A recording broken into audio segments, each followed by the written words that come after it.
जय आदिवासी, जय भीम। काल सोशल मीडियावर एक व्हिडिओ प्रसारित झाला आणि त्या व्हिडिओमध्ये एक समाजकंटक क्रांतीसूर्य महामानव भगवान बिरसा मुंडा यांच्यावर अश्लील भाषेत बोलत आहे। त्या हरामखोराला एकच सांगायचं आहे का तुम्हाला आदिवासीचं आरक्षण चालतो आणि आदिवासी महापुरुष चालत नाही। याच्यावर तात्काळ अनुसूचित जाती जमाती प्रतिबंधक कायदा अंतर्गत तात्काळ कारवाई करण्यात यावी, अन्यथा महाराष्ट्रभर जन आंदोलन यांच्या विरोधात केला जाईल।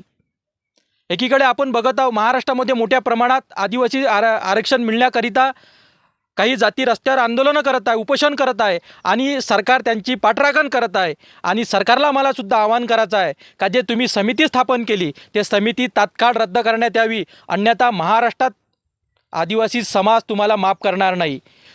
आदिवासी विकास मंत्री अशोक उईके असो का आदिवासी राज्यमंत्री इंद्रलिंग नाईक असो यांनी सुद्धा आपल्या मंत्रिपदाचा राजीनामा दिला पाहिजे। का आदिवासीच्या बाजूने तुम्ही का भूमिका घेत नाही? तुम्ही किती आदिवासीच्या बाजूने भूमिका घेतली? एकदाही तुम्ही त्या समितीबद्दल का बोलले नाही? म्हणजे तुमची नैतिक जबाबदारी नाही का? अरे तुम्ही हरामखोरांनो, तुम्ही राजकीय अस्तित्व टिकवण्यासाठी फक्त तुम्ही जर आदिवासीचा घात करत असाल तर तुमचा आम्ही विरोध करतो। तुम्हाला रस्त्यावर सुद्धा फिरू देणार नाही हा आदिवासी, लक्षात ठेवा।